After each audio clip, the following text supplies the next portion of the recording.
Hello dear student, previous जो slide थी about cycas के बारे में हम पढ़ रहे हैं। और इसमें हमने पहले साइकस कहाँ पाया जाता है, उसका डिस्ट्रीब्यूशन कैसा है, कौन कौन सी स्पीसीज पाई जाती है, उसके बारे में डिस्कस किया था। Today we are discussing the external and internal morphology of cycas. Cycas कैसा दिखाई देता है, कैसे आप उसको पहचानोगे, ये सारी चीज़ें हम डिस्कस करेंगे। तो जो मेन जो प्लांट बॉडी होती है साइकस की, it is divided into 3 part as usual. इसको रूट, स्टेम और लीफ में हम इसको डिवाइड कर सकते हैं। और मेन जो प्लांट बॉडी होती है वो स्पोरोफिटिक प्लांट बॉडी होती है। और ये करीब पाम के ट्री के जैसे हमें जनरली ये नज़र आता है। स्टेम जो है साइकस का जनरली अनब्रांच्ड होता है। कभी कभी जब ये बहुत ज़्यादा ओल्ड हो जाता है तब ये ब्रांचिंग इसमें हमें देखने को मिल सकती है। इसके अलावा इसमें जो ब्रांचेस जो डेवलप होती है वो जो अपस्थानिक जो वर्ड है, एडवेंचरस वर्ड जो होती है, जिसे हम बुलबिल के नाम से कहते हैं, वहाँ पर ये डेवलप हो जाती है कई बार। और जो मेन प्लांट बॉडी होती है उसके क्राउन पे हमें मतलब ऊपर जैसा आगे पढ़ेंगे हम, इसमें क्राउन पे लीफ होती है, बीच में लीफ के स्कार्स हो जाते हैं। लीफ स्कार्स क्या है, जो वो लीफ टूट जाती है तो पीछे जो बेस उसमें स्टेम में लगा रहता है उसको लीफ स्कार्स कहते हैं। तो बहुत सारे लीफ स्कार्स इसमें हमें देखने को मिलते हैं। और बहुत ही स्लो ग्रोइंग होगा, बड़ी बड़ी पत्तियां होती है और पिनेटिफाइड लीव्स इसमें होती है। तो इसकी अगर हम हाइट की बात करें तो मैक्सिमम हाइट इसकी 3 से 4 मीटर तक हो सकती है और 20 मीटर तक ये 20 मीटर तक जा सकता है। इसके अलावा जो एज है साइकस की, हम एज की हम अगर बात करते हैं तो इसकी जो एज है वो सेवरल 100 ईयर्स तक हो सकती है, क्योंकि स्लो ग्रोइंग प्लांट्स हैं। जैसे कि जिम्नोस्पर्म्स में पहले बताया था, most of genus of gymnosperms are slow growing plants. तो उससे क्या होगा है, मेटाबॉलिक रेट कम होती है। मेटाबॉलिक रेट कम होने से ये बहुत ज़्यादा लंबे समय तक ये जीवित रह पाते हैं। हैबिटेट में एज यूजुअल जीरोफिटिक कैरेक्टरिस्टिक ये दर्शाते हैं। और जनरली जो वाइल्ड जो जहाँ पर ये पाए जाते हैं वहाँ स्लॉप्स ऑफ हिल्स में ये जनरली पाए जाते हैं, मतलब प्लेन्स में बहुत कम देखने को मिलते हैं। बॉडी, प्लांट, रूट, स्टेम और लीफ में ये डिवाइड होती है। तो सबसे पहले हम इसकी रूट की बात करते हैं। तो उसमें जनरली 2 टाइप्स की रूट हमें देखने को मिलती है,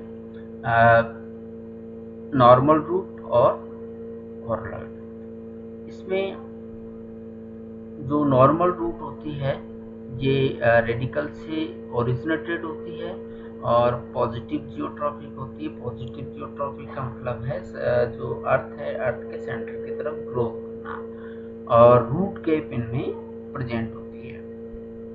इसके बाद में जो दूसरी जो रूट ये यहाँ पर ये रूट देख सकते हैं, इसमें ये बहुत ही छोटा प्लांट्स है। इसमें ऊपर ये 2 लीव्स निकली हुई है और नीचे में ये पूरा ये स्टेम है। ये जो बस टाइप का ये स्टेम रीजन है और इसके नीचे जो है ये रूट्स इसमें निकली हुई रहती है। तो प्लांट्स लीफ, रूट और स्टेम में डिवाइड होता है। सेकंड जो कॉर्लोइड रूट है वो एक तो एपोजियोट्रॉफिक होती है, मतलब इनकी जो नेचर होता है ग्रोथ करने का वो जो सरफेस एरिया है उसकी तरफ ही ग्रोथ करती है। और कॉर्लोइड रूट ज़्यादातर जो हम किसी गमले वगैरह में उसमें अगर हम साइकस के पौधे लगाते हैं तो वहाँ पर ज़्यादा हमें देखने को मिलती है। और इसके अलावा आप देखेंगे इसमें ये डाइकोटोमसली ब्रांच्ड है, ये इसकी कॉर्लोइड रूट है। और इसको अगर आप देखेंगे ध्यान से तो ये इट्स लुक लाइक अदरक जैसे अपीयरेंस हल्की सी आती है। और ये डाइकोटोमसली ब्रांच्ड है। रूट कैप इनमें एब्सेंट होती है, जबकि रूट कैप नॉर्मल रूट में प्रेजेंट थी। और इसके अलावा इनमें कुछ एसोसिएशंस पाए जाते हैं। दूसरी ओर जो ऑर्गेनिज्म है इससे ये रूट इन्फेक्टेड रहती है। उनमें से सबसे जो इम्पोर्टेंट है कुछ ब्लू ग्रीन एल्गी है, और ब्लू ग्रीन एल्गी में भी सबसे इम्पोर्टेंट है वो है एनाबिना साइकेडी। एनाबिना साइकेडी जनरली में मिल जाता है। इसके अलावा नोस्टर पंक्टिफॉर्मी हो सकता है। कुछ बैक्टीरिया इसमें देखने को मिलते हैं, जैसे बैसिलस है, एजिटोबैक्टर है, कुछ फंजाई है, और कुछ डाइटम्स भी इसमें एसोसिएशंस बनाते हैं। अब इसमें ये सिम्बायोटिक एसोसिएशन है या सिर्फ एक, मतलब इसमें दोनों को फायदा हो रहा है या एक को फायदा हो रहा है, ये it is a matter of discussion. But obviously those organisms which infected the coral root they get benefited from it. तो वहाँ पर obviously they are getting the carbohydrate which is manufactured by the zygus plants through the photosynthesis process.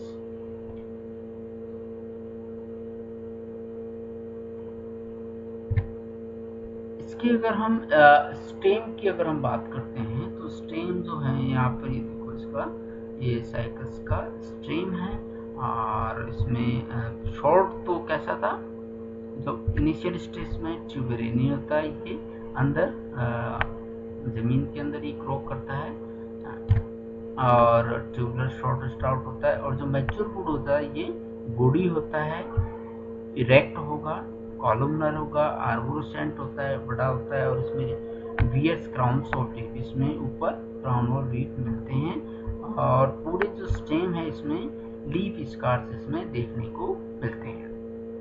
इसमें ये large scaly leaves के scar ना, ये गलत लिखा हुआ है यहाँ पे, ये स्मॉल स्केली लीफ स्कार्स होते हैं, और बड़े जो स्कार्स होते हैं वो फोलियस लीफ के स्कार्स होते हैं। मेल प्लांट में जनरली 2 टाइप के पाए जाते हैं, फोलियज और स्केली लीव्स के, जबकि फीमेल जो प्लांट में है उसमें 3 तरह के लीफ स्कार्स मिलते हैं। लार्ज फोलियस लीफ को रिप्रेजेंट करते हैं, मीडियम मेगास्पोरोफिल को रिप्रेजेंट करते हैं, और स्मॉल स्केली लीव्स को रिप्रेजेंट करते हैं।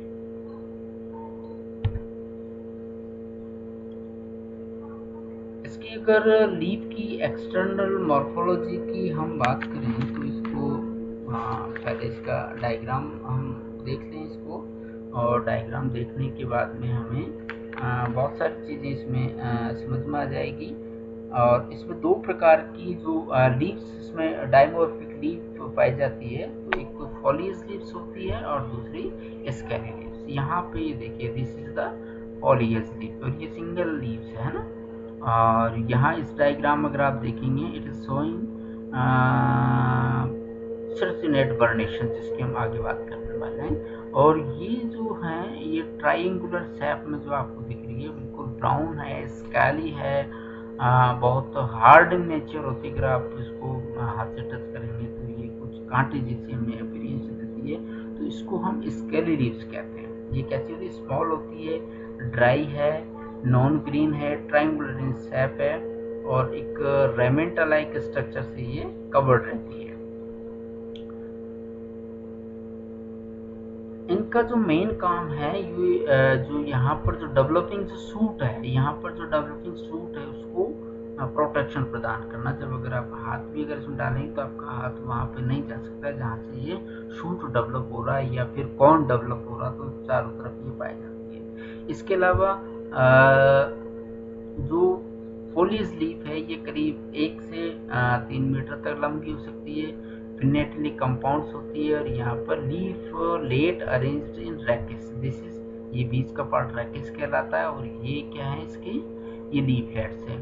No leaflet varies in number of leaflets varies in plants and according to age, ये कम ज़्यादा हो सकती है। रैकेट्स इसका बॉडी होता है, थिक होता है, जिसका हम सेक्शन भी आगे काटने वाले हैं इसके। जब इसका प्रैक्टिकल होगा तो लीफलेट का सेक्शन होगा, एक आपके रैकेट्स का सेक्शन होता है। और लीफलेट कैसी है, इसमें थिक है, बहुत ज़्यादा हार्ड होती है, लेंसुलेट इसकी शेप है, इलोंगेटेड है, they are photosynthetic in nature, photosynthesis का काम होती है, और इसमें बेनलेट्स नहीं होती है, सिंगल वेलेंस इसमें पाई जाती है। नेक्स्ट जो वीडियो है उसमें हम इसकी इंटरनल मॉर्फोलॉजी की हम बात करेंगे कि क्या क्या इसमें रूट, स्टेम और लीफ में इंटरनल मॉर्फोलॉजी में मेन स्ट्रक्चर पाए जाते हैं।